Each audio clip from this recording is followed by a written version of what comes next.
And of course, like if you're coming up on the big screen and you have an opportunity to see it, like it's like looking in a mirror, like you're not going to not look. And I wanted to see what was going on. So yeah, I just thought I'd quickly like line myself up, and my nose was not aligned.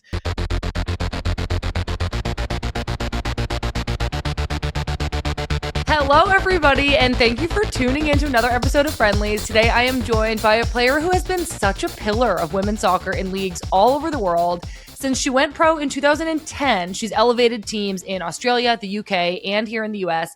She brings talent, leadership, and grit. She's even been called the toughest player in women's soccer. Please welcome Australian national team and London City Lionesses star, Alanna Kennedy. Alanna, thank you so much for being here. Thanks. That was a lovely intro. And I'm happy to be here. This episode of Friendlies is brought to you by Verizon, a proud supporter of the global game and the players who inspire us on and off the pitch. As an official sponsor of the FIFA World Cup 2026, Verizon is honored to help share the stories of the world's top players, including the incredible women who are changing the game at every level. Stay tuned for more on how Verizon can get you connected to the game we love. Good. Well, I'm so excited to see you. I know we were actually just together at my sister Christy and your Matilda's teammate Sam Kerr's wedding in Australia. We had such a great group there.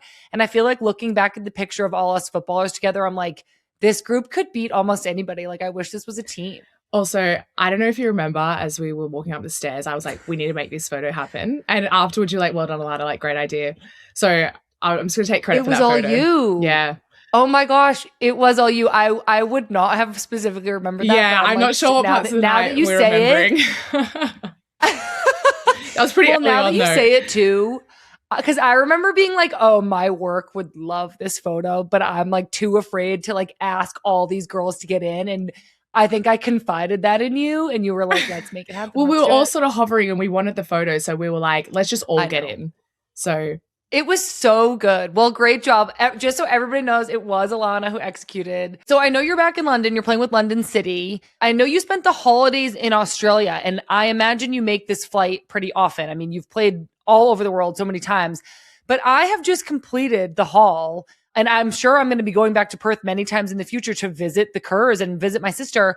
I need to know if you have any like long haul flight advice or hacks for me. Like, how do you do this? We're very lucky because we do fly, being like professional athletes, we get to fly business class. So I know I'm very lucky, and I'm not sure, what's going to happen after after I stop playing football. But for me, I just download like a bunch of, and I also like to just enjoy the whole experience. I'm like, I want the food. I'm going to have like, unless obviously I'm asleep, then don't wake me. But I smash like TV shows. It's like, that's what I love to do though, Sam. I love to just like watch TV shows. So it's a nice like little time for me to just be on my own, depending on who I'm flying with, if they want to like have a chat, but I'm not really about that. No. This is my personal time, my me time. Okay. I mean, I did like watch TV, watch movies. I ate all the meals. I walked up and down, but my hydration is also key. Hydration. Okay. You know, do you bring, like the electrolyte packs? Yeah. I'm an electrolyte girl. Yeah. Okay. All right. Well, it's nothing I haven't heard before, but I'll maybe it gets easier the more you do it.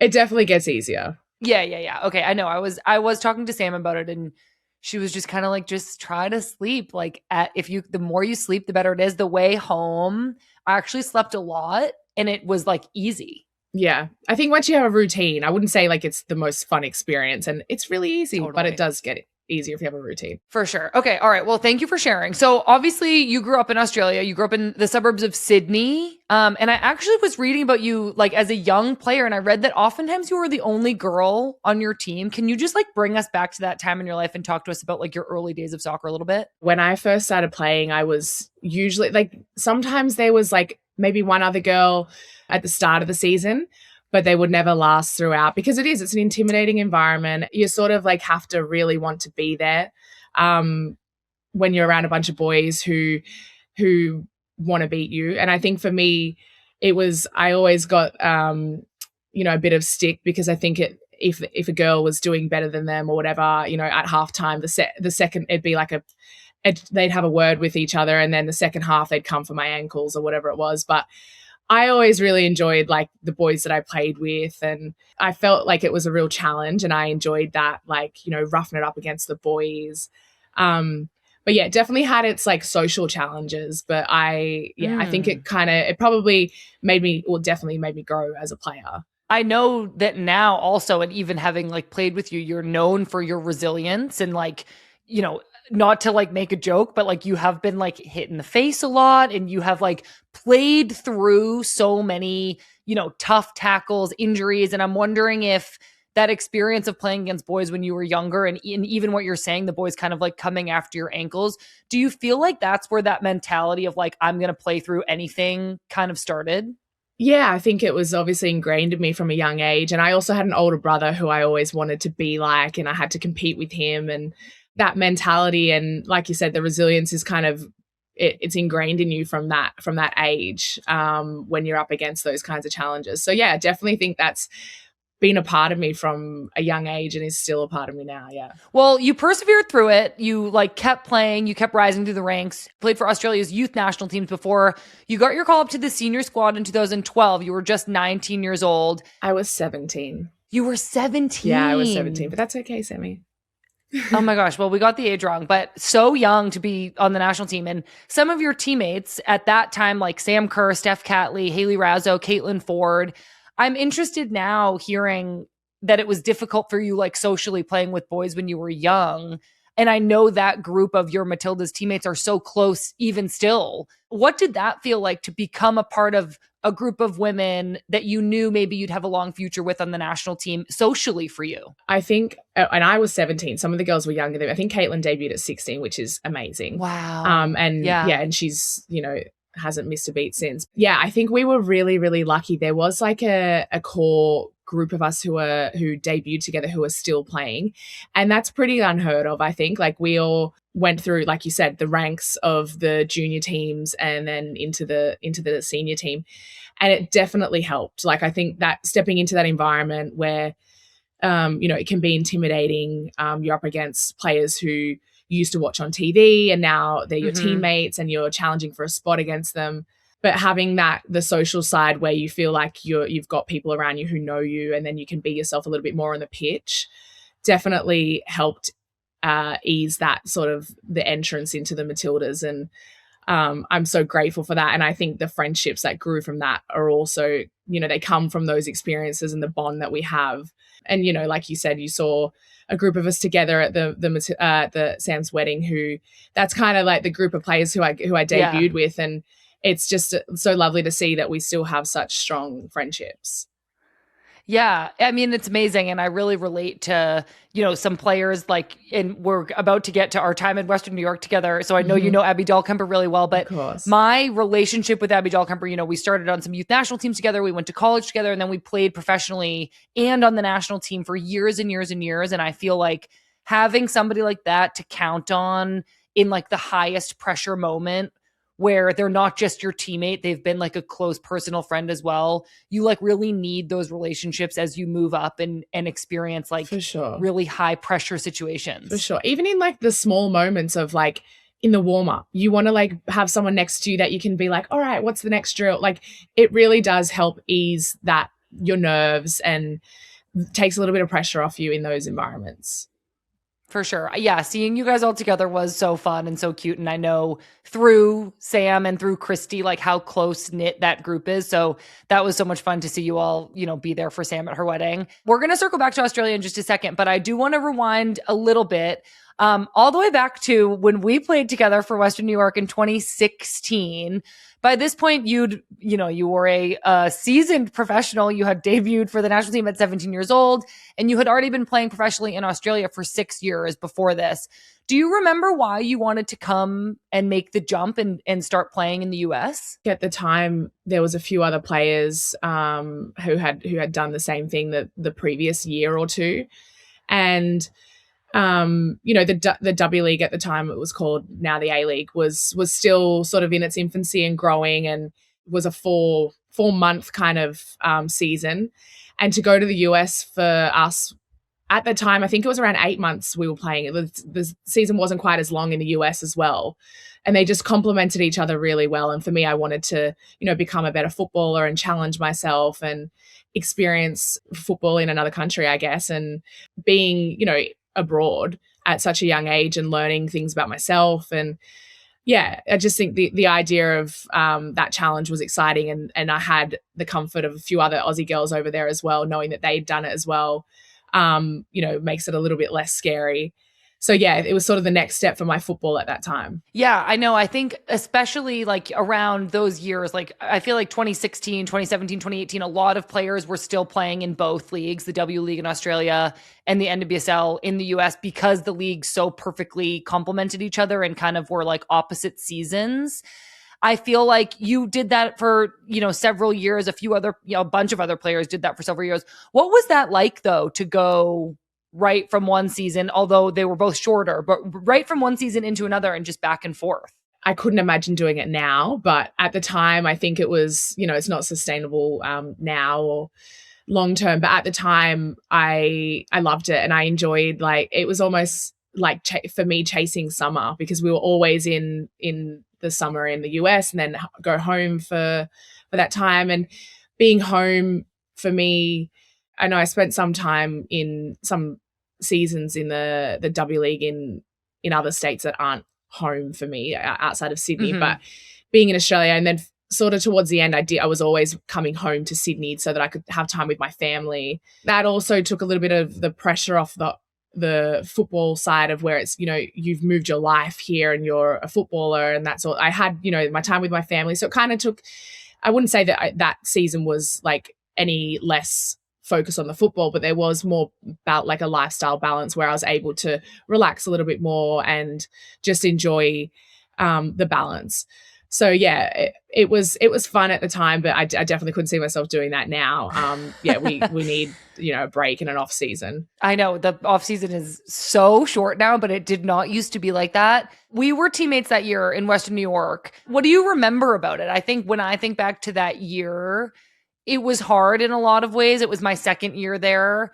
But the team to me was so special. We ended up winning the championship, and I'm curious for you, moving to Western New York. We were kind of like this Cinderella team in my memory, but what are your memories and some of your experiences that you took with you from that year? I think for me, it was like we really were the underdogs. We were very, almost a naive team. I think we had a really young team who, I felt like at the time, you and I and, Abby Erseg, and there was a few other players who felt like more of the senior players at the time. And, I think I would have been about 21. It was just a really interesting time because I also was very uncomfortable.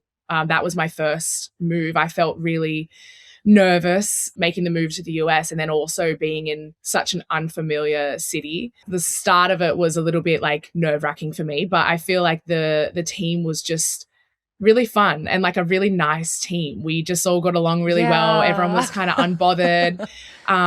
We worked really hard. I think the work ethic of the team was, was crazy, but there was a nice touch to almost like the innocence of our team. We're all sort of young and then all of a sudden we just take the league by storm. Lynn Williams was unbelievable. I know. So I think she was league MVP that year. She was, yeah, I think so. It was just a really like sort of, you couldn't have written it any better. I definitely didn't expect it. So that was also kind of the fun part. It was just like rolling with it and being like, wow, we won again. Yeah. I have a lot of fond memories from that time, just kind of like surprisingly making playoffs and then proceeding through, the semifinal and the final and just kind of shocking everybody. But the team felt really, really special to me. And it was so fun to play with you. I know you later played with the Orlando Pride, and then you made the jump to the WSL in England to play with Tottenham and Manchester City. So much has now happened in all of these years that I've described. I do want to ask about this, even though this may not, I don't know if you think this is funny or not, but the video of you breaking your nose and the reaction when you look up at the big screen, it like still comes up on my feed like fairly regularly. Yeah. And I like hate to laugh. Obviously, like head injuries are never funny, but like I was wondering if you could just talk us through your reaction of like looking up and seeing. Honestly, like that when I broke my nose, it was like I felt it crack at the time, and I was in a lot of Oh, pain, and I just thought, oh, like definitely like something's happened here. And I felt like my nose was like in my cheek. Like I thought it was going to be like a lot worse. And the doctors were trying to like talk me through on the sideline, just like, we're going to go over here, blah, blah. And of course, like if you're coming up on the big screen and you have an opportunity to see it, like it's like looking in a mirror, like you're not going to not look. And I wanted to see what was going on. So yeah, I just thought I'd quickly like line myself up, and my nose was not aligned. So yeah, it was kind of, it's obviously really funny to look back on it. What a lot of people don't know is I went into the change room and bawled my eyes out because I was so upset. I thought, oh no, like I'm about to, like my nose never, like obviously just like stressing out, but that didn't last long either. Got it fixed pretty quickly. okay. Well, I'm glad to hear that. And I know, I mean, again, it kind of began this series of like horrible, you having to like endure these like horrible getting hit in the face moments. And it's just one of those things. I had a not similar, but I also broke my nose. I just like got hit, by somebody's like hand or elbow in a game one time and was like bleeding so bad. And I remember vividly going into, I had to come off and go in the locker room to get it like realigned or whatever. And I remember looking in the mirror and just being like, oh my God. And I still think my nose is like fairly crooked. Yeah, I don't know if they ever quite I've got a little bump on my nose now that it's just wasn't there before. I know. They do a decent job. The same thing happened to me. They tried to align it in the change room, and it's like, it's not a nice experience. No, I know. And you had to wear like one of the masks for a while, right? Yeah, a couple of games, yeah. Yeah, those are also just so tough. I hated wearing that, but you have to do it. Okay, let's move on from the nose. So by 2023, you had been bouncing around between leagues and teams, and that summer you got the chance to go home to Australia. You and the Matildas hosted the 2023 Women's World Cup. You guys didn't win, but you went on this really incredible and inspiring run. You came in fourth. This was like so iconic. The stadiums were packed. The crowds were incredible. I remember seeing the video of like every TV screen on the back of an airplane had your game on. And I thought that moment was so, so cool.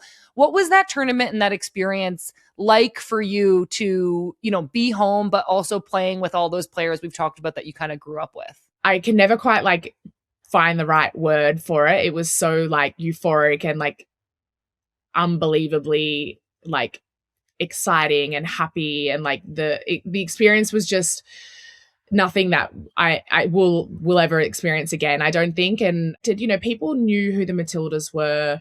They knew who Sam Kerr was.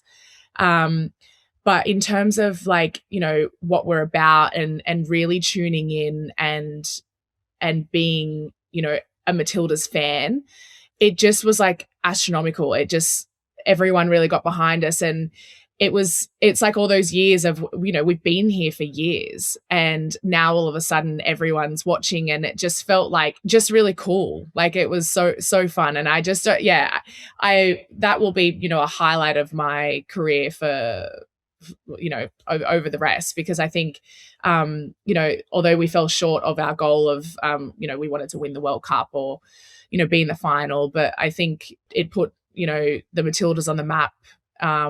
It put, women's football in Australia just went to a completely new heights. And so, yeah, it was just something that I'll never forget. It was incredible to watch from afar. And, I think like experiences like that, when they really elevate your team in your own country, I also feel like experiences like that and kind of like playing in those like high pressure and huge moments will continue to carry your team into the next tournament. And like, I think from that experience, the Matildas will only continue to grow. Obviously the Men's World Cup is coming up this summer. They're going to be in the US. So I think we'll have kind of a similar experience of like having the whole country behind them. But the US is actually playing Australia. They're in the same group. I'm wondering if you have any like friends on the team. Are your two national teams close at all? Like, will you be watching? Oh yeah, I'll definitely be watching. I know a couple of the Socceroos, as they're called. I went to school with a couple of them, actually. I went to a sports school. And we have, through our PFA, we cross paths with them as well. And we like to, support, I like to think that they support us and we support them as well. But of course, it's the World Cup. Everyone's going to be watching. I'll definitely be tuning in. And hopefully the Aussies get some wins behind them against you guys. I know. It's so exciting. We can kind of just sense here that it's like coming soon. Like it kind of feels like this buzz around, it's in less than 6 months. So it's been fun to kind of ask different people who've come on the podcast, whatever country they're from, like, what their gauge is and what they're paying attention to. Okay, so we're going to go back to club for a little bit. Obviously, you then came here to play for Angel City, another huge move. You were in Manchester for 3.5 seasons. When you decided to come back to the US to play for Angel City, what were you looking for out of that move? I think for me, I just wanted to enjoy my football again. And it came to a point at Man City where I wasn't enjoying my football at the time. And so it was just a fresh start somewhere, that I'm familiar with, but I hadn't been there for a while. So it was exciting. It wasn't like an unknown, but it was also something new. And obviously, the club in LA has such a not a long history, but a rich kind of, love for women's football. And, they're just so, I guess, really behind, the community and everything. So that was something that I was excited to be a part of as well. And being in LA, it's kind of close to Sydney, as close as you can get, it was...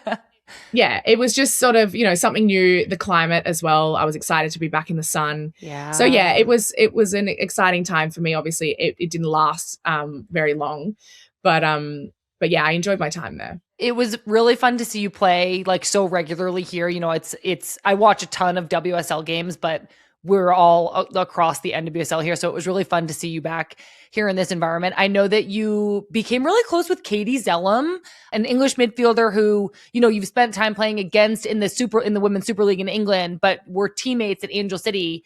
Can you talk to me a little bit about your friendship with Katie? Yeah, it's funny. Like, we obviously lived in Manchester for a long time together as well. And Ellie Roebuck, obviously, Robes, she is and was close with Zell. We had like one dinner out together towards the back end of like me leaving Manchester. So, and we kind of hit it off there as well. So I knew her like briefly, but then when I arrived in LA, we sort of like picked up where we left off from one dinner, I guess. And she's so easy to get along with. Like, she's just so fun. And she really made my time there a lot more enjoyable in terms of she wants to do a lot of things. So, and I'm just like, I'm kind of lazy on my off days. I like to just chill. And Zell wants to explore. She wants to see everything. And so she got me out of the apartment, and we've had a lot of like funny experiences. And she's also an amazing footballer as well. I love playing with her and training with her. That was also, it's exciting that we ended up landing at the same place again now. I know. Well, that brings me to my next question, really, is that you both ended up with this brand new opportunity to play in the WSL again for the London City Lionesses. Not just a new team for both of you, but a new team to the league. The club was promoted to the top tier in 2025. So I'm so interested, obviously getting to go with Katie must have been like such icing on the cake, but what about London City really attracted you there? And like, being a new club in the Super League, like what made you want to go and be a part of helping grow it?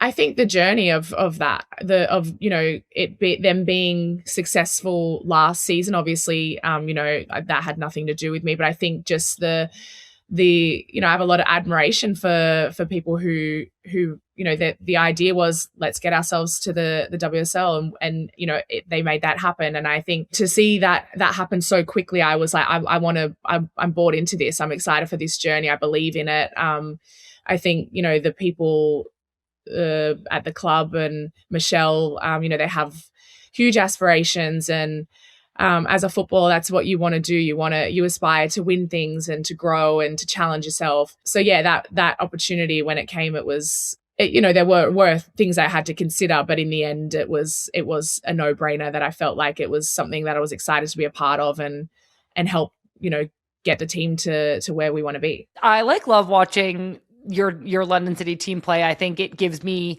and again, I don't know everything about it, but it does have this kind of underdog sense because you're not affiliated with a men's club, and the WSL is so defined by kind of like the typical top 4 teams. Chelsea's won the league every year for years and years. Like, the other teams have just like this backing of this, like these globally recognized brands. And I think it's so cool that Michelle King and the London City Lionesses are doing it on your own. Can you talk to us a little bit about what that means to you and your teammates, the opportunity, like you're somewhere in the middle of the table, you're doing really well. What does that mean to kind of be independent from a men's club? And why is that important for you all to find success even in this kind of unique way? I think that's the thing. It's so unique, and it's what is exciting for us, and what I love about it is that the belief that so many people have and in women's football, in what we do, and they want to invest in it. They see it as a real opportunity, and obviously, it's a business and everything, but I think that there is that real care and trust and belief that women's football deserves to be here and to stand on its own 2 feet. And yeah, I think there's something empowering about that. That's another reason, I wanted to be a part of this club as well.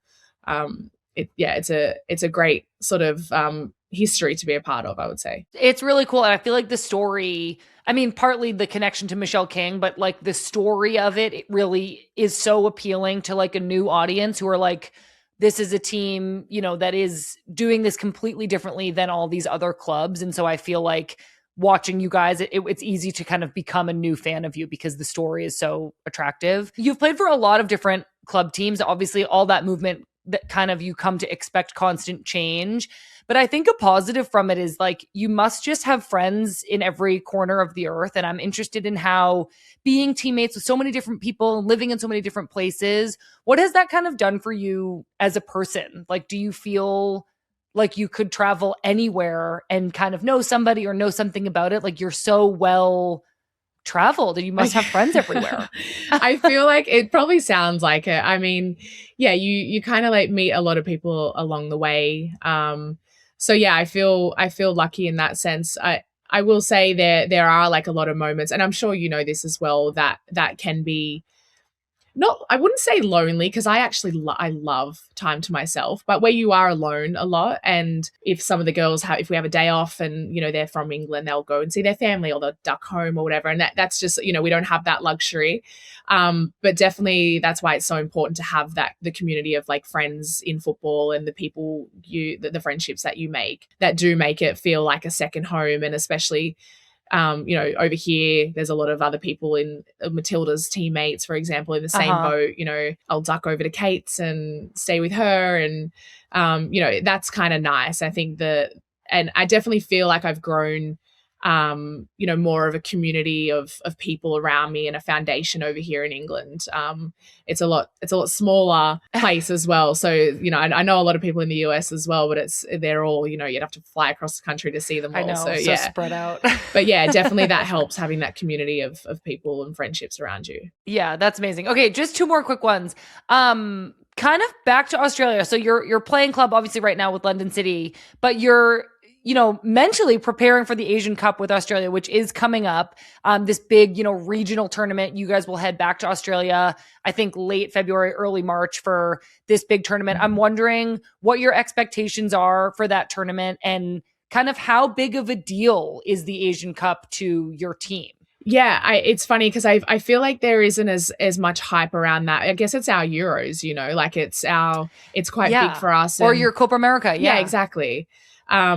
So yeah, it is huge. I don't know how familiar people are with the Asian Cup, and hopefully, we can still, I think we've carried that sort of fandom throughout the last couple of years anyway, and hopefully that will be the same in the Asian Cup. But for us as a team, our expectations are high. I think we've felt that particularly in the Asian Cup, we've had aspirations to win. We want to win everything that we go into. But we've fallen short a couple of times. And I think, sometimes the World Cup was a win for us. But then fast forward a year, the Olympics was not. That was a disappointment. So hopefully, the Asian Cup, this is something that we feel we can really win. And we have a moment in time with a great group of players who have the ability to change games, to win things. And so the expectations are high that we have on ourselves. And I also think that success that we had at the World Cup, the expectations from The Australian public is also high as well now. So yeah, hopefully we can do ourselves justice, and we really want to win something.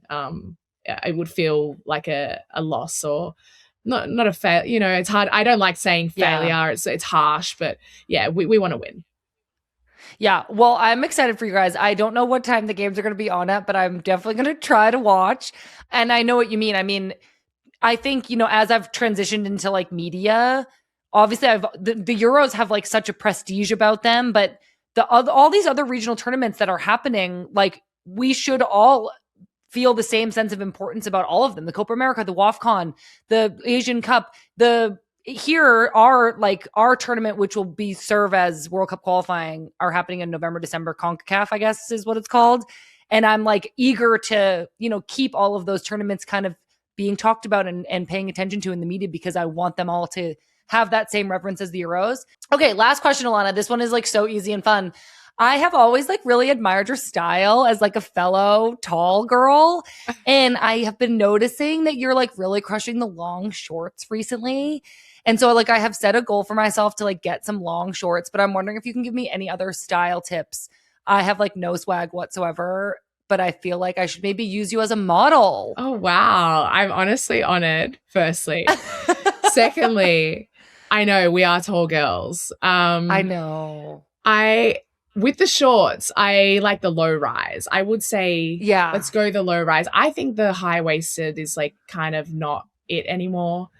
So yeah, I mean, I can send you I can send you some links, girl. Like I got you, but oh my God, please do. Yeah, I'm like so scared of low rise. Yeah, I think the low rise is it at the moment though. Yeah, I know. And you got it. You've got a great figure. You got to show off that. So thanks, yeah. Alanna. Also, quick one. I do remember saying to you, I think you might have been about to wrap it up. So I wanted to say like, thank you for having me on here. But also I said to you, I feel like I got cut off at the wedding saying, I remember someone referred to you as a Rolls Royce once. And that's exactly how I remember you. You did say that. That's exactly how I remember you in football, that you were just like so silky through the midfield and everything you did, and you really truly were just this big motor through there who dictated the game and dominated.